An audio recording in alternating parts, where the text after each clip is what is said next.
Hi everyone, welcome back to the Old Emo Dave channel, and today we're here with a special content creator clash. From our recent standard showdown held in Firestone Games in Cardiff, sponsored by Wizards of the Coast, we have YouTuber and Twitch streamer Josh Strife Hayes versus Mythic Champion Autumn Burchett. They are currently in round 2 of our event, doing really well for themselves on Black-White Phyrexians versus Team Analysts. I'm joined today by Scott. Scott, let us know what you know about a couple of these decks. So, the way I understand it is Black-White Phyrexians is a loose name for the deck. It's based around playing Phyrexian Fleshgorger or Steel Seraph for their prototype mode, and then flickering them from the battlefield to return them as their full power mode, if you like. So this is done with cards like Getaway Glamer, Planar Incision, Touch the Spirit Realm, which also doubles up as removal. From the Team Analyst side, it's a deck that people will probably be familiar with from the Pro Tour. It had a very explosive showing there. It's designed around using the Streets of New Capenna lands to ramp up using Aftermath Analyst. You play a Virtue of Strength, which generates roughly 1 billion mana, and then you kill your opponent using World Soul's Rage, which is an X spell, which can also be used to bridge the gap in the middle to return lands and ramp up even further. Yeah, absolutely. I'm a Team of Lands player myself, and I love the whole I have it, I've made 1 billion mana, and here's the spell. It tends to be where you get to in a game state, doesn't it? And Josh's Phyrexian deck, let's just call it. We'll refer to it as Orzhov mid range probably for the rest of the match. But just a lot of big, good, chunky stuff that will do a lot of damage if it goes unchecked. Yeah, so traditionally, Josh's deck is similar to the Orzhov Bronco decks that we also saw at the Pro Tour. It's less aggressive than those. It's more based around doing high-value plays, as I said, flickering those prototype creatures, as opposed to playing a 1-drop, playing a 2-drop, playing a 3-drop, and getting onto the board in that way. It's a little bit slower, relies a little bit more on its creature interaction in the early turns. As you can tell from the way Autumn started this game, despite being on a mulligan to 6, they haven't played the Aftermath Analyst yet. That's really the only piece that Josh can interact with. It's sort of the Analyst and the Nissa, and that's it. And we do actually see an Aftermath Analyst played here. Yeah, I think sometimes with the Analyst, you do want to try and protect it, but there's definitely a fine balance between lining it. And yes, you got to get go for the sorted at some point. I suggest potentially that Autumn was in a happier place with land drops to just start putting the potential for the return back. Virtual Strength's really handy in this deck for being able to go and grab that the Capenna fetch land, goes and gets it, replays it, and puts you in a really great ramp state. I think in all, the actual basic count on the majority of Team Land decks is about 17, and you're using somewhere around 12 to 13 fetch lands to get there. We see Baby Thraben Inspector, the Novice Inspector. Novice Inspector, yeah. So it's sort of indicating to me that Josh has kept a bit of a slower handle we've seen so far as a Go for the Throat and the Novice Inspector. So potentially didn't know what Autumn was on, was expecting more of an interactive matchup with more creatures on the other side of the board. Absolutely. And we do see a World Soul's Rage to rebuy some of those new Capenna fetches as well. This is one of the namesake cards of the deck where it deals with a threat and ramps you further by rebuying those fetch lands, gaining you some life, padding your life total, making sure you're not dying in the mid game before you can afford to take a turn off normally to play the Virtue of Strength. Yeah, we're seeing a really classic, should we just call it more like F&M shortcut in there, which was expertly done, where the X was for 2, so effectively you just declare to your opponent, I have the ability in my graveyard to go get a forest and an island, so I'm going to go get those, and Josh gave that go ahead, and keeps the pace of game up and the friendly nature, even though this event was for quite a substantial prize thanks to Wizards of the Coast. So and we're getting right up there to that mana number now. I think that puts us at 7 basics, which really is that sort of sweet spot of getting the Virtue of Strength in play. It does. So the second land is tapped as it comes in off of that fetch land.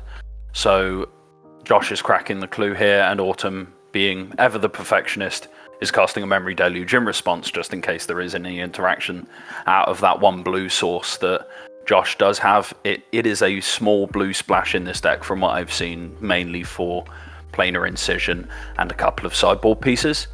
So Autumn's taking 2 cards off the Memory Deluge, knows it's going to resolve as Josh was tapped out apart from 1 land. So, and we are going to see, it looks like a Phyrexian Fleshgorger coming down here, and I do see a planar incision in hand as well.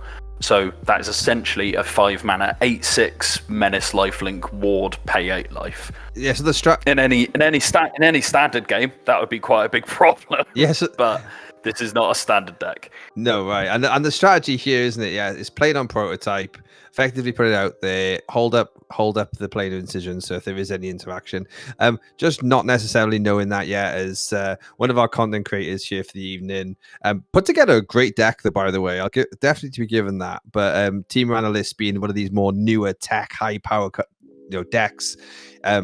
He probably is. It's only Will Solvay which is going to interact with him. So is holding up the planar incision though, just in case. Whilst I think we're sizing up, we do see a Spelunking in hand. Like you could just go, yeah, and quite rightly, Autumn's just going straight to it and putting the Virtue on the board. That now means we tap for a total of 21 mana at any given time. Which, if there's a World Soul's Rage and when there's one more land, that will be all that's needed to take 20 life in one shot. Yeah, so that's the power of this deck, especially when there is the wrong sort of interaction on the other side of the board. So in this case, a planar incision flickering the Fleshgorger it's making a very large threat, and it's gaining Josh some life. So it is putting him out of reach of that World Soul's Rage on the next turn. But looking at Autumn's hand, there's Spelunkings there. I think I saw an ill-timed explosion. There's a Memory Deluge in the bin. Autumn can just kind of ignore this and just keep going over the top of it, keep gaining life off of getting those new Capenna lands back, and mostly just ignore it. As I said, this is pretty rough for Josh pre-sideboard. We do see a Sheoldred coming down as well. Normally, again, an extremely powerful card, can win games by itself. Not when your opponent can tap 3 lands, kill it, and ramp. Yeah, resolving Sheoldred is usually just great, and the problem for Josh here is any one-shot set of gas from Autumn is going to effectively end the game. Even at 27, one more land and a World Soul's Rage is a great spot. A Spelunking is definitely there in hand, though. That's definitely a starting point to get there. But we also see an ill-timed explosion, which is the draw 2 card spell. And if you discard 2 cards, if any of those 2 cards have a CMC at all, so if you discard 2 lands, it'll be 0. But you can actually do like a Wrath across the board, and it is a useful Wrath with Sheoldred there. Starting with Shigeki, though. Yeah, that is a channeled Shigeki getting back the Aftermath Analyst and the World Soul's Rage in question that we were talking about. So along with the Virtue and Spelunking here, what we might see is Autumn essentially ignore the ability of Sheoldred, doming her for 2 every time a card is drawn, because she can just ignore it. With these fetch lands, with Aftermath Analyst probably putting more into the graveyard as well, she can probably ignore this, ramp through it. Because of Spelunking, all the lands that she's getting off of these fetch lands will also come in untapped, which then also tap for triple mana because of the Virtue of Strength. So you can rapidly start to see how this game can get away from Josh pre-board when the interaction is all creature-based removal. When Autumn has their mana underneath them, they can cast the Aftermath Analyst, hold priority, sacrifice it, or even if there is a go for the throat on the Analyst or a cut down, something like that, Autumn can just play through it and just ignore it. We do see a World Soul's Rage here, I believe, on the Sheoldred, so that is for X's 5. I think we would have 2 mana still floating. So there's the island from hand, plus the 4 fetch lands, gaining Autumn 4 more life. Again, this Fleshgorger, very good threat against creature-based decks, against anything that's trying to kill it, because you have to pay so much to get rid of it. But Autumn can just ignore it. And the power of this deck is you can just ignore it and go over the top of it. It can go over the top of Domain. It can go over the top of an 8/6 lifelinker. Yeah, and Autumn's gained so much life there, right? Like that's four coming in. That's already so much untapped mana. We do the analyst. Where we are with total lands 6. I wouldn't even be surprised if we see the analyst cracked right here to effectively thin the deck out completely and I think that make might almost be what we're seeing. Yeah, it essentially makes all your top decks great decks, right? And with 4 ill-timed explosions and 4 memory deluges, like there's a great chance that when you're like digging, that you're digging into worst case scenario another draw spell, or worst case scenario some more lands, and this is the spot where it's very difficult to do anything to stop the team of deck, other than have effective counter magic, which is what we usually see post board. And a lot of respect to the way the life is being tracked. I recently saw an article off Sean Goddard, who did so well at the Pro Tour with this, who essentially said, don't be messing around with dice. Just use a pad. Use a pad, write a number, cross a number out, go there, because you will lose track of what is happening with the level of triggers that you're getting in this deck. I was watching Sean very intently, playing this deck like an absolute master, I have to say. I have had the unfortunate pleasure of playing against Sean once or twice, and he cratered me every single time.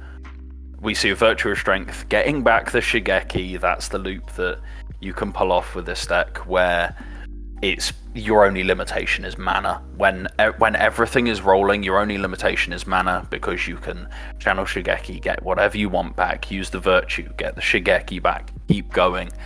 And as we can see, with Autumn having, as stated previously, roughly 1 billion mana available, that's not too much of a problem either. So I think, unless there's interaction in Josh's hand, I can see an Archfiend of the Dross, which, again, very good card against creatures. Not so great when your opponent's ignoring it and fireballing you in the face for about 300.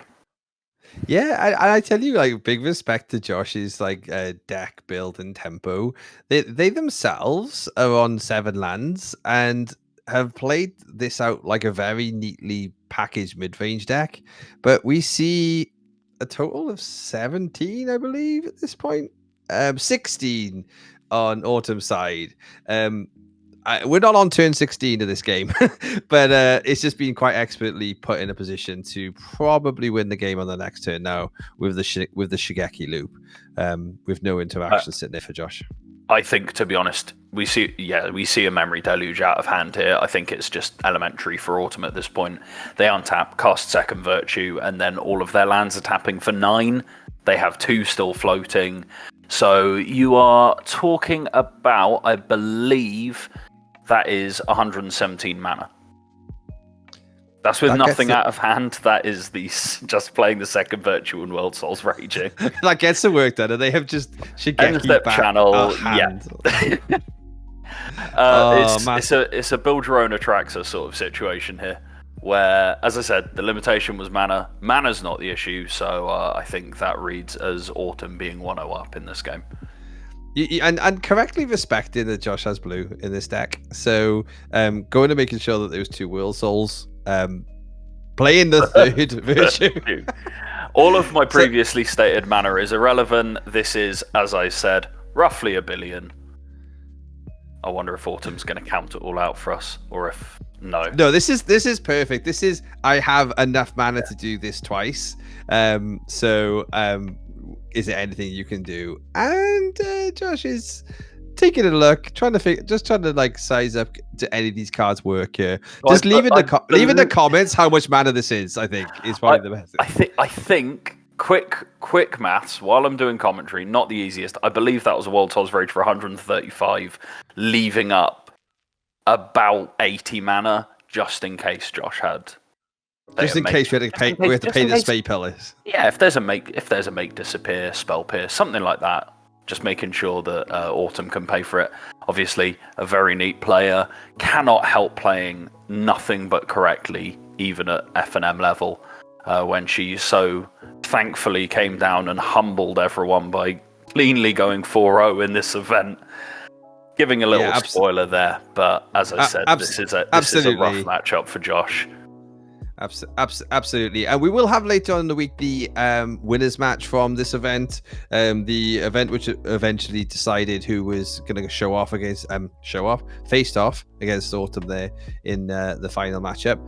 Interesting sideboarding when it comes to these team of decks. You have essentially a slight wishboardy type package available to you with the 5-mana invasion, I believe. Invasion of Arcavios, which is what Autumn's just looking at now. So what that card can do, it's 3 blue. When it enters, you search your library, graveyard, or outside of the game for an instant or sorcery you own and reveal it and put it into your hand. The flip side of it, mostly irrelevant. It's got a defense of 7. It's not really being flipped in this matchup. It's mostly acting like a tutor for your sideboard, a wish, if you like, and it can pick whatever you need for the given situation. It's a really versatile little card. It can clean up anything that you might see on the other side of the board. So traditionally what we'd see coming out of the black-white decks is things like Rest in Peace. Josh does have that blue splash as mentioned, so we could see counter magic coming in, which is normally quite effective at disrupting the setup turns out of Analyst. In terms of the Analyst sideboarding, it's mostly just shoring up your weaknesses. We might even see a Nissa or 2 cut after seeing Go for the Throats out of Josh. We then enter a bit of a mini game where Josh might want to keep some of those in to slow down those aftermath draws or kill an early Nissa.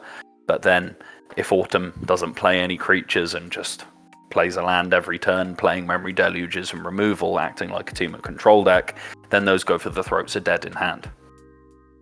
Absolutely. And it's probably the Graveyard Hate and Counter Magic is the only thing that's really stopping this team of deck at the moment. It can run through tempo by sideboarding some Vampire's Vengeance and General Sweepers. It gains loads of life. Like I even played in this event against Mono Red, and I think in one particular game we clocked out that I gained 25 life, which that even in the best of situations for Mono Red is just a little bit too much to actually have to push through. This is going to definitely be interesting in the sideboard. The one little thing I just noticed was we also may see Roxanne, the new card from Outlaws of Thunder Junction, that's just been tacked in as a one-of. I'd love to see a little meteorite shower hit the board with that card coming out and being sort of a bit of a different tempo play from the team analyst side. Yeah, it plays a similar role to sometimes you see Bonnie Paul in the analyst sideboards, where it's a complete pivot. If Autumn's expecting a Rest in Peace, something like that, you can just ignore it. I know we've talked about Sean Goddard previously. He brought in Titan of Industry as a sideboard pivot, which can also destroy Rest in Peace, but is 7 mana. So Roxanne, 5 mana, makes a little bit of mana on the way up, does double the mana that comes out of that Meteorite token, so pretty on plan, and a nice little sideboard pivot. Again, we actually see a 1-drop out of Josh here. Autumn doing the traditional, playing a Capenna land, finding a forest, gaining a life, which is then very quickly negated by the attack from the Novice Inspector. Yeah.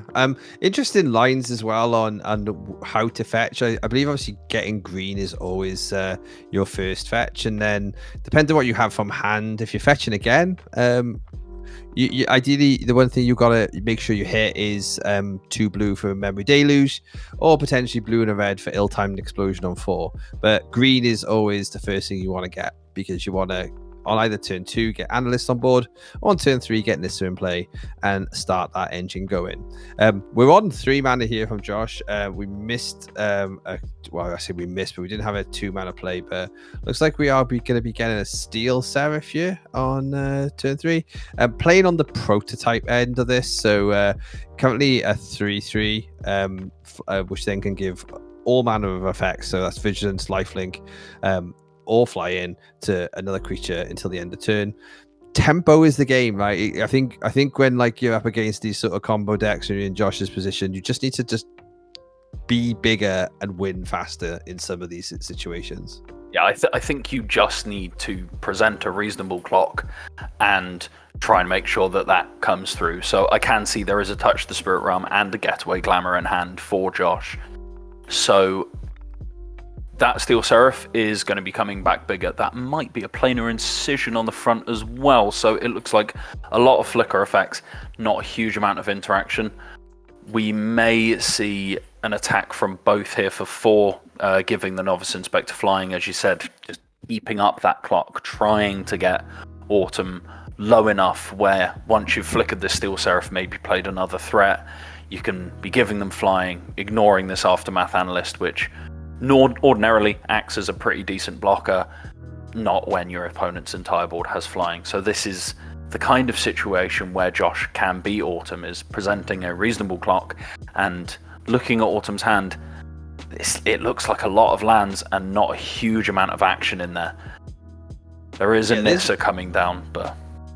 There's Nissa. This is in a very good spot because Nissa has the landfall trigger where it'll create mana, and then with the new Capenna lands, it effectively creates a second mana. It's also, that mana is also going to come in untapped. So timing matters here for Josh, because you can stop those triggers happening and creating the mana if you get rid of the Nissa here, which graciously I see Autumn has effectively said, my land has come in, and there's a trigger on the stack, to which Josh is responding with, I believe, that is Getaway Glamer. Yeah. Essentially, it can act as both a flicker spell and a kill spell, so it can kill the Nissa there, as both the Nissa and the Steel Seraph have 3 power, and Autumn, as I said, ever the perfectionist, gets the Fires of Victory onto the Steel Seraph, which means that Josh can't flicker it and bring it back as a 4/4. It's the power of these flicker effects in Josh's deck, is they can also act as protection spells, so interaction doesn't work against it as well as it would, say, Orzhov Bronco, which would be the sister deck to this. Yeah, that slowed Autumn down like Josh needs to be doing. That would have been so much mana and so much drawing through the deck. But we still continue. Not yet tempted to crack the Analyst. I think you sort of like still leave it as a threat. Ideally hoping to try and bait out some kind of spell or some kind of removal spell, which then you then crack it and you go and get all your lands. It's not a huge amount left in the graveyard at the moment. I believe that's potentially 5 I see, maybe 4. I'm not too sure about the top card, but here is the big... I think that is 4 plus a basic, but I'm not sure. But there is a Fleshgorger now, so it's what we were saying about the clock. Yeah, the clock is now live. It is still, the Fleshgorger is still at the moment relatively is still small, but it'll be flickered, I'm sure, shortly. The thing with when you have this mana, one of the things that if you can get hamstrung by is just not seeing your virtuous strength. You do only play the 17 basics, so that is not a one shot on basics alone. You are going to need to have mana generation in some shape or form. You can do it through a bit of a chain of Nissa into Analyst, into Crack the Analyst, into drawing cards, into another Analyst, but that's Magical Christmas Land, right? And that's not the way we're playing this game. So, but before you know it, with this much cycle through the deck, we should be in a position where we're at least either sweeping up some threats or finding all the pieces that we need. I think that's Sheoldred's Edict on the top. I think I just saw. As we're going in with the team. Yeah, it looks like Autumn is just drawing completely dead here. It doesn't matter how good a player you are. Sometimes Magic deems that you are not winning the game that you're playing. And we do see another Spelunking. Not really what Autumn wants to see. We'd prefer a Shigeki, a Virtued setup, maybe a Memory Deluge. Just some form of interaction here. Again, Nissa is pretty good. It's not incredible. It looks like Autumn does not have a fetch land, and it just gets removed anyway. You're playing against the black-white base deck. They're going to have that removal in there. Yeah, and on this tempo, like this one hand, that's one card in hand. We have just saw the accidental flip of it being a mountain. So a couple of dead draws, and this is game 2 to Josh, right? So you just that could be how this deck will play out if the magic gods are not on your side. And Sheoldred is definitely not one of those cards in Autumn's position that you'll want to see when you are home to top Dexamances. This essentially eliminates ill-timed explosives, ill-timed explosion as a good draw. Autumn would be taking 4 to even cast it, and traditionally what you see is ill-timed explosion deals 4 damage in these decks. It's quite difficult to get above 4. Virtue of Strength, maybe that Roxanne to get up to the 5. So killing the Sheoldred isn't elementary. That is an ill-timed explosive off the top, though. It is going to vary. I think this is your only option, though, right? And that's the thing. It's a Hail Mary for sure. It puts Autumn down to 5, but it's all that she can do in this situation because she is dead on board. Oh, and there it is. There's a Virtue, which is the 7 mana sweeper in this situation. That was a good run of events. That is how she gets out of the situation. But, you got to play to your outs, right? And you got to put yourself in the position to get there. It doesn't put Autumn on the front foot because they needed that Virtue for sure to be able to go and make the big hits. But, we're Memory Deluge away, we're just a couple of couple of draws through the deck away from being in a better position. But Joshua will have to rebuild or just peel an Aclazotz off the top. Yeah, an Aclazotz is a reasonable card to be rebuilding with. So that is gonna do quite a bit of damage. It's not what Autumn wanted to see. It's gonna chew away resources. It's another lifelinker, so it's making it even more difficult for Autumn to craft a winning position out of this game. We need to see a Memory Deluge here. We need to see the Virtue of Strength to set up for a Memory Deluge off the top afterwards. If anyone's going to find a way out of this, it is Autumn. You see a lot of mana. That is a World Soul's Rage? No. Oh, a channeled Shigeki. That is even better. It's a channeled Shigeki for your ill-timed explosion and your Virtue. And another ill-timed explosion. So leaving up the 4 mana for that explosion. 4th card being a fetch land. So leaving up the mana to cast one of the explosions, you know that you can deal with the Aclazotz by pitching the 2nd explosion. And then you have the Virtue as a follow-up. So Autumn's doing their best to dig themselves out of this. Yeah, that's a beautiful setup as well. A very, very beautiful setup. The Aclazotz will flip. That is a 2nd Virtue off the top there. Oof. And then that means we can go back and get the Nissa, or go back and get the Shigeki, right? So we go back and get the Shigeki. We continue to cycle through. This will flip across. Is this a real border play here by Josh? I actually have just a 2nd copy already flipped. That's quite baller there to have just a pre-flipped copy ready to go. That's what happens when you can write magic cards off as a business expense. So looking at Josh's hand here, he may be out of threats. I think that is a shadowy backstreet at the front. I see much of Otherworldly Light and a couple of flicker effects. So Surveilling, that is a Get Lost. Again, a good card in the matchup, can certainly deal with the Virtue of Strength very well, but bins it because desperately looking for a threat here. Yeah, like you're right. It's one of those situations where that's a great card. Just right now, it's not what you need. It's absolutely not what you need. It's the typical Surveil 1, look at the top card of your library, it's a Rest in Peace when your opponent's already reanimated a 7-drop. Yeah, exactly.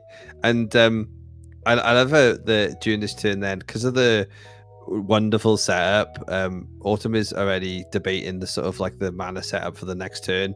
Got that 7 mana already prepped to get the Virtue on board. and then be able to then start to cycle through and maybe look to another Shigeki. I think that was an analyst off the top as well. So Autumn's starting a motor here. The attack from the Restless Fortress for a drain of 2 and then combat damage of 1. It gets Autumn lower. It also definitively tells Autumn that Josh has nothing going on in hand. So Autumn now has carte blanche to play this virtue out, use the Shigeki, get cards back, use the Aftermath Analyst, continue developing, and more importantly, that Aftermath Analyst is gaining a lot of life here, and that is padding Autumn's life total just enough to give her just enough time to turn this around and win this game from... At one point, we were looking at a Fleshgorger, Sheoldred, and 2 Novice Inspectors, and Autumn had a card in hand. There we go. So Shigeki for 1. Shigeki for 1, use the floating mana, get it back using the virtue that you got back with the Shigeki. It's that loop. Paying the rest of the mana, getting the virtue down, now has 81 mana available. Which is reasonable. Off 3 basics, yeah, not too bad. That does things.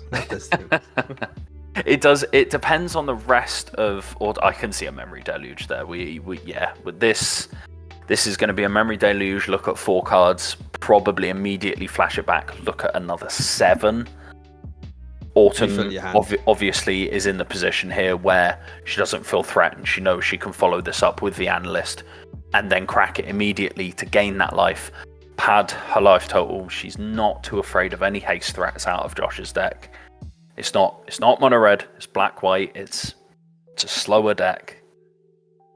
Yeah, because at this point, even just like 6 mana gauge 6 life is actually a really useful play, right? Like you wouldn't, because we are, I believe, very close to outer basics on the decks. Autumn is going for the showboat play. However, ignore everything I said about being safe. That is a doppelgang for a large amount. It looks like a virtue, her own basics. This is a large doppelgang. I think we're talking 15, 20 here. So we're talking two forests, 2 mountains, 2 islands, the Restless Fortress, the virtue are all copied. So yeah, I believe that's all copied with some wonderful copies there. Channel Shigeki for an indeterminate amount. It does not matter. We are clicking buttons and Arena is saying yes. Whilst we are re-memory deluging. And do you know what my favourite thing about this? This is Autumn introducing Josh to high-level Magic and showing him what you can do when you've won a Mythic Championship. At this point, I would love to see... Yeah, the doppelgang onto the Restless Fortresses. And then there's the battle going to get the take an extra turn Alchemist's Gambit. Because having roughly 1 billion mana wasn't enough. Having all of the mana on the board wasn't enough. Autumn wants to take all the turns as well. I think she is explaining to Josh exactly how the maths on Doppelgang works, because I'm going to be honest, I'm not 100% sure how it works either, especially when X is getting up to about 20. And now, that's... I'm going to... That's the... I've exiled... So essentially, I've exiled Alchemist Gambit by playing it, and now with the battle, I'm going to go get it again and replay it again. Is what I believe has just happened. I think it's Autumn's explaining to Josh the series of events here where it was Doppelgang on the Restless Fortress with some remaining mana, cast the invasion, go get Alchemist Gambit, to then take the extra turn, which will allow Autumn to untap with an indeterminate amount of mana. If that Doppelgang was for as much as I think it was, which I think looks like it might have been. If there was 7 targets, then there's 9 Virtue of Strengths on the board. And I do not want to even guess how much mana that means each in the handshake.